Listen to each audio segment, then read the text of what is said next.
afternoon now.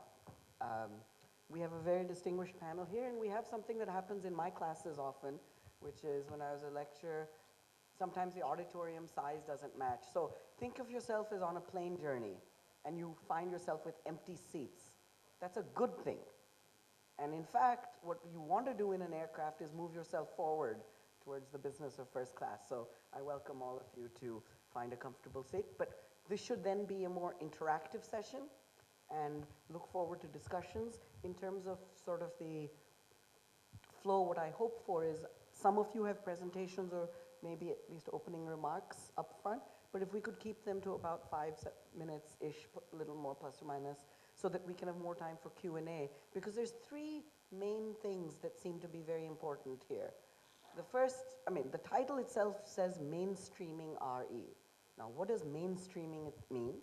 Isn't it already mainstream? Because if you read the newspaper headlines, renewables are cheaper than coal. So therefore, why are we even having this discussion? The market wins. But clearly it's not so easy. So we want to understand that a little better. And a few of the specific points that I hope people could come to, we'll try and get to it in the Q&A, but maybe in your remarks, is also renewables have challenges that are global. How is or isn't India different? Second, what are the things needed to get us to scale? Because most renewables that are being deployed today are what people may call, what we've written as low-hanging fruit. These are variable renewable energy, VRE. You take it when you can, when the sun shines or when the wind blows. But when it doesn't, you still need something else, quote unquote.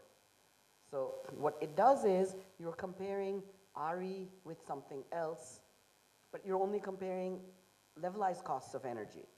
There are system level effects, which I believe Mr. Batra will be speaking a little about, but there's also the issue of marginal costs versus average costs. So one is the economics, the second is the system level, but it's more than just the economics or system level.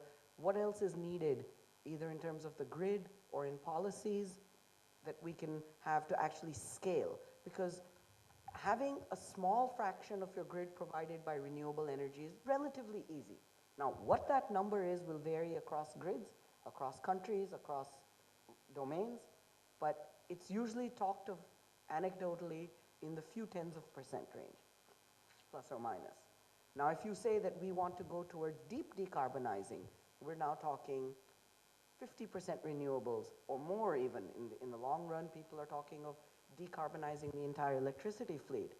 That won't happen with the current systems, maybe not even with the current technologies. I'm not talking just generation, but the ecosystem of technologies. So looking forward to a very great discussion.